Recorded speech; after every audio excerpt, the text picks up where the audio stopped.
Les Merles donc, les jaunes et noirs, les Namurois en prestation cet après-midi chez le leader Tirlemont, un dur morceau. Tirlemont qui a remporté la première tranche de la division 3B. Tirlemont qui est en tête du classement et qui entend bien ainsi se retrouver en division 2 la saison prochaine. La sortie des Namurois cet après-midi, eh bien c'était peut-être pour eux l'occasion de réussir une 10e sortie consécutive sans défaite, performance de choix donc, et ils entendaient bien aussi faire trébucher le leader pour partir du bon pied dans la 3e tranche. Y sont-ils parvenus? Je vous propose de le découvrir tout de suite avec le résumé de la rencontre, un résumé qui vous est proposé par notre duo de chic et de choc, composé de Philippe Lambert et d'Yvan Riviron. Reuter là qui intervient bien avec une balle qui revient. Bonne déviation de Luc Olivier en direction de Jacques Marc. Jacques Marc dans les 16 mètres. Et Negoué peut maintenant intervenir avec une première balle qui s'écrase sur la transversale. Un excellent mouvement là des Namurois avec à la base un mauvais dégagement. Luc Olivier a merveilleusement servi Jacques Marc qui n'a pas pu passer Vranks. Negoué suivait derrière et cette balle s'écrase sur la transversale. 4 minutes de jeu et une première occasion franche pour les Namurois. Luc Olivier au coup franc, 28 minutes de jeu avec une balle qui revient dans les pieds de Tsimanga. Le shot de Tsimanga mais sans aucun problème pour Vranks. 28 minutes de jeu et toujours pas grand chose à se mettre sous la dent ici à Tirlemont. Récupération pour Tsimanga, une faute de main pas signalée par M. Herman, c'est possibilité de contre-attaque maintenant pour Tirlemont avec un shot qui part bien et qui s'écrase sur le poteau, une reprise et le but inscrit par Kounen après 34 minutes de jeu.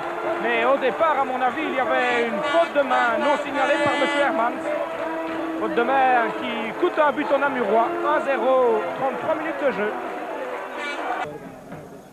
La mise en touche est faite avec Tsimanga qui perd cette balle. Récupération à nouveau, Tirlemontois avec Bogarts. Bogarts complètement de l'autre côté, une balle qui arrive et bonne intervention de Briouard, mais ce n'est pas terminé avec une balle qui reste chaude dans les 16 mètres Namurois. Et finalement Van Guest qui peut donner de l'air aux Namurois. À nouveau maintenant une possibilité en direction de Vos. De Vos avec Moreno devant lui et Namurois qui chute devant De Vos. Toujours De Vos. Visiblement il a frappé pour mon second avec Coty qui se rompt Briouard. Excellent mouvement là de Vos qui prend 80% du mouvement à son compte et qui inscrit en plus ce but. 2-0, plus mauvais moment pour les Namurois puisqu'on joue depuis 39 minutes dans cette seconde mi-temps et des Namurois qui visiblement encaissaient le coup après le premier but. 2-0 signé De Vos. Van Guest, à nouveau de Failly qui a quitté sa défense. Le bon relais avec Negoué, pas signalé hors jeu et peut-être un premier but. Et bien non, une balle qui passe à côté du cadre. Negoué là qui galvaude une occasion en or tout seul devant Vranks après 30 secondes dans cette seconde période. Toujours Negoué en retrait avec Jacobs qui devrait tenter un centre. Voilà, c'est fait, le centre de Jacobs. On se dégage du côté de Tirlemont avec la reprise de Van Guest. Excellent et c'est le but. Superbe but de Van Guest, comme il en a le secret, en demi-volée directement dans la lucarne de Vranks, alors que l'on joue depuis exactement 56 minutes dans cette partie. Et voici les Namurois quelque peu relancés. 2-1 Van Guest. Le coup de poing donné avec Briouard qui boxe parfaitement cette balle du point. Récupération malgré tout avec Skrayen, le centre de Skrayen. Et à nouveau Briouard qui intervient des 2 points, cette fois devant Gouteus. 25 minutes encore à jouer dans cette partie avec Bon Giovanni en direction de Negoué. Et Vranks qui se couche sur ce shot de Negoué. De Failly. Astir qui a remis en direction de Jacques Marc pour Bon Giovanni qui ouvre pour Tsimanga. Maintenant Tsimanga a avancé un peu cette balle trop loin, mais malgré tout il parvient à tromper Vranks. C'est bien, les Namurois étaient excessivement bien rentrés dans cette seconde période et fort méritoirement ils égalisent ici à Tirlemont. 2 partout chez le leader alors qu'il reste un peu plus de 21 minutes de jeu. Van Guest.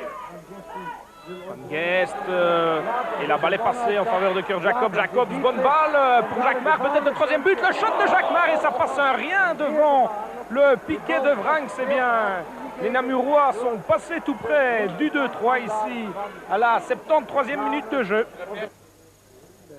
Le coup franc à donner, une balle qui monte avec Luc Olivier, une reprise qui passe à côté du cadre alors que La remise de la tête de Luc Olivier avait été malencontreusement contrée dans les 16 mètres et fort heureusement ce shot passe à côté du cadre de Briouard.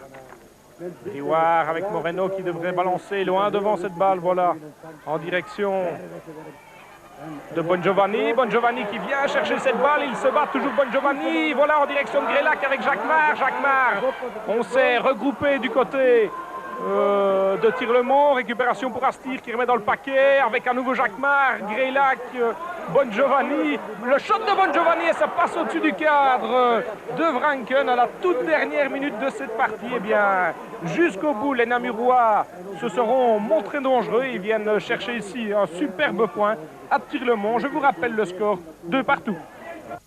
Une performance de choix pour les Namurois, 10e prestation consécutive sans défaite, c'est à souligner. Philippe, j'ai envie de vous demander si vous suivez encore régulièrement les prestations des Jaunes et Noirs. Tout à fait, à distance bien entendu, mais tout à fait, ils prouvent encore une fois qu'ils sont en train de faire une très très belle saison et qu'apparemment l'apport de Guy Namurois semble être d'un poids prépondérant dans la façon de gérer la longueur des matchs. Très bien. Et c'est quelque chose qui vous touche, ou vous regardez ça peut-être avec un peu plus de recul? Du recul, bien entendu, je pense qu'il faut en prendre par rapport à ce qui m'est arrivé. Bon, je ne veux pas faire de diagnostic de docteur miracle, mais enfin bon, je pense que je sais exactement à qui je dois d'avoir été à Namur. Je sais exactement à qui je dois ne plus y être, ce ne sont pas les deux mêmes hommes. Enfin, mon analyse, c'est quand même que probablement que certains joueurs ne m'ont peut-être pas compris quand j'étais assez exigeant vis-à-vis d'eux. Je vois aujourd'hui sur les images qu'il y a Andy Chiachik, Johan Grelac, François Astir, et je pense encore un 4e jeune qui est sur le terrain. Donc c'est la preuve que mes choix, je pense, étaient les bons. J'ai peut-être eu le tort d'avoir eu raison trop tôt. Enfin, quand on fait confiance à des jeunes, je pense qu'on n'a jamais raison trop tôt. Ça m'aura peut-être coûté ma place, mais enfin, je pense que ça fait partie du foot, c'est ça la vie. Croyez bien que je n'en veuille pas aux joueurs. Je pense qu'ils ont développé peut-être une réaction d'autodéfense parce que j'étais assez exigeant. Mais je pense que pendant la campagne de préparation, il fallait les doter d'une solide préparation physique puisqu'il y avait un terrible championnat qui les attendait. Et je pense que les faits montrent effectivement que ce choix-là n'est certainement pas un mauvais choix. Et d'ailleurs, les autres joueurs aussi, hein, vous voyez, Chimanga, Briouard, Jacquemart qui fait une saison formidable alors qu'on l'a lancé enterré. Donc vous voyez que non, ça me fait vraiment plaisir puisque à distance et avec un décalage, je pense que je n'ai pas fait de trop mauvais choix pour le club. En effet, c'est le moins que l'on puisse dire. On va passer maintenant aux interviews. Pour rappel, le score 2-2, prestation de choix. Bravo aux Namurois qui démarrent bien cette 3e tranche en allant prendre un point chez le leader. À l'interview, eh bien, nous allons nous intéresser aux propos de Michel Lazaron et de Guy Namurois. Alors Michel, un nouveau grand match des Merles aujourd'hui. J'ai l'impression que la trêve ne vous a pas empêché de rester en forme. Et aujourd'hui, vous auriez peut-être même pu revendiquer, j'ai envie de dire, les 3 points. Pour la deuxième mi-temps, parce que pour la première mi-temps, je sais pas, je sentais méga nerveux parce qu'on jouait mieux au football que Tirlemont. On dominait Tirlemont, mais le problème, c'est qu'on avait beaucoup trop de déchets dans la dernière passe. Et alors, on a encaissé en 6 minutes 2 goals. Bon, le premier, on se demande toujours quand même s'il n'y a pas une faute de main. Le deuxième, il vient un centre raté. Et à la mi-temps, il fallait un peu remonter les bretelles et le moral. Et je crois qu'il y avait des exemples, comme en première mi-temps, un Kurt Jacobs qui donnait le ton. C'était aux autres à se mettre au même niveau. Et à ce moment-là, on était sûr qu'on pouvait réaliser quelque chose. Guy Namurois, il y a parfois certains secrets qu'on ne connaît pas dans la réussite d'un club. Et on sent surtout Namur excessivement bien préparé physiquement pour le moment. Vous êtes le préparateur physique de cette équipe. Comment ça se passe? Ça se passe très bien. Disons que bon, j'étais préparateur physique avant au Football Club Liégeois et puis à Tiller-Liège. J'ai arrêté là, donc je suis arrivé à Namur. Disons que je suis venu début de saison avec Philippe Ruden et j'y suis resté. Disons que première fois je travaille avec un niveau comme l'un des 3, puisqu'auparavant j'ai travaillé en division 1 et en division 2. Donc j'avais une petite appréhension au départ en me demandant si mon rôle serait aussi important. Et puis je me vois finalement que le travail porte ses fruits. En plus, j'avais un peu peur au début de travailler avec des joueurs de ce niveau-là qui ne sont pas professionnels. Et finalement, ça se passe vraiment bien puisque ça répond entièrement à mon attente. Les joueurs sont motivés à mon entraînement. Et bon, on a encore vu un petit peu les résultats aujourd'hui du travail effectué à l'entraînement. C'est vrai qu'on sent les Namurois qui montent en puissance dans ce championnat. Il reste maintenant 11 rencontres, je pense, avec les matchs reportés de la seconde tranche pour des Namurois qui peuvent peut-être revendiquer plus grâce, entre autres, à une excellente préparation physique. En fait, en début de saison, donc, quand je suis arrivé, j'ai remarqué de bonnes qualités d'explosivité chez beaucoup de joueurs, mais un certain manque d'endurance. Bon, moi, je n'étais pas là l'année passée, mais on me disait qu'il y a parfois à laisser aller sur la deuxième mi-temps et la fin de match. Et donc voilà, on a mis l'accent à ce niveau-là, tout en négligeant pas le travail de musculation, etc., qui n'avait jamais pratiqué pratiquement aucun des joueurs. Aucun des joueurs. Et bon, ben voilà, donc on a travaillé tout ça. Ce qui pour une D3, donc sur 4 entraînements, bon, moi je donne un des 4 entraînements de la semaine le mardi soir, ce qui est assez exigeant, puisque bon, pratiquement mon entraînement il ne touche pas la balle, ou très peu la balle. Et disons que c'est assez original comme entraînement pour une division 3, et apparemment ben, ça porte quand même ses fruits, quoi. Voilà, et puis vous n'êtes évidemment pas étranger à tout cela, puisqu'on le rappelle, c'est vous qui avez amené Guy Namurois à l'Union Royale Namur. C'est quelque chose quand même qui doit vous faire particulièrement plaisir, d'autant plus qu'on se rend compte maintenant que c'est vous qui avez raison. Oui, ce qui me fait énormément plaisir, c'est de voir des joueurs déclarer dans la presse qu'ils ont beaucoup râlé en début de saison. Parfois, ils n'ont peut-être pas compris ce que je voulais lorsque je leur demandais, quand j'étais très exigeant avec eux. Il m'arrivait même en l'absence de Guy Namurois de faire des entraînements tactiques et d'y incorporer des consonances très physiques. C'est de voir qu'aujourd'hui, certains joueurs déclarent que c'est vrai qu'on a râlé, mais qu'aujourd'hui, on se rend compte que c'était peut-être pas un mauvais choix. Et je vois donc qu'effectivement, c'est une porte ouverte vers un autre monde. Quand on est très bien préparé physiquement, je pense que Guy a ce talent, en plus de pouvoir amener des joueurs dans une explosivité telle qu'elle est là à Namur. L'explosivité, c'est ce qui fait la différence actuellement dans le football avec l'endurance. Donc, si mon apport de Guy Namurois et mon départ a servi à cela, au moins je n'aurais pas perdu mon temps à Namur et j'aurais travaillé pour le club. En Belgique, en général, il est assez connu que la préparation physique n'est pas très poussée par rapport à d'autres pays. On est un peu en retard par rapport à d'autres pays, même à un niveau plus professionnel. Hein. Vous savez, il ne suffit pas de faire des tests physiques dans des laboratoires pour pouvoir être des meilleures conditions physiques.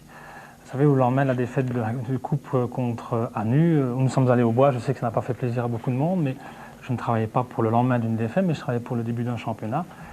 C'est vrai qu'il y a un problème de mentalité, peut-être à changer. Les tests ne doivent pas rester dans un bac, ils doivent être utilisés. Guy et moi, on les utilisait. Et bon, je pense que Guy, en plus, une fois par semaine, c'est une bénédiction. Vous voyez que ça porte ses fruits, il n'y a pas de miracle. On ne peut pas forcément toujours avoir une équipe de stars. Il ne faut pas forcément avoir des joueurs à gros contrat pour faire une belle équipe à Namur. Et je pense qu'on doit tous souhaiter qu'une seule chose, c'est que Namur aille le plus loin possible. Quel bonheur quand même, parce que si on n'est pas Namur, qu'est-ce que nous aurions dans notre province, franchement? Un tout petit mot quand même, c'est parce qu'on en avait parlé avant cette émission. À Namur, il y a quand même quelqu'un qui vous a quand même pas mal marqué. Je vais vous demander un petit mot à propos du président Kaïda. Alors, je vous vais parler du président Kaïda, vous en parlerez pendant des heures, parce que c'est quelqu'un d'exceptionnel. Je sais qu'une semaine avant de me couper la tête, il me témoignait encore de marques d'estime tangibles, très concrètes. Je pense qu'il ne faut pas forcément juger le bourreau quand il a l'action de la guillotine, peut-être qu'il y a quelque chose derrière, et en tout cas moi c'est comme ça que je l'interprète. C'est quelqu'un pour lequel j'ai vraiment un profond respect, une estime, je pense qu'elle est réciproque. J'aimerais lui dire que j'aime le rock'n'roll et qu'il m'arrive très souvent de faire des entraînements en musique, mais c'est jamais pendant une campagne de préparation.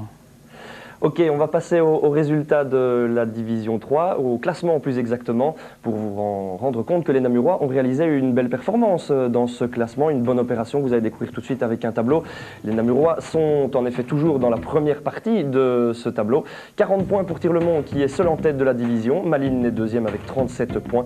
Et vous le voyez, Namur à égalité de points avec Eupen, à savoir 31. Au classement général, on ne dira pas que les Namurois peuvent encore espérer remporter le titre, mais c'est la tranche qui est importante. Ils sont en course pour le gain de cette deuxième tranche et ils sont très bien partis dans la troisième. On va rester dans le foot.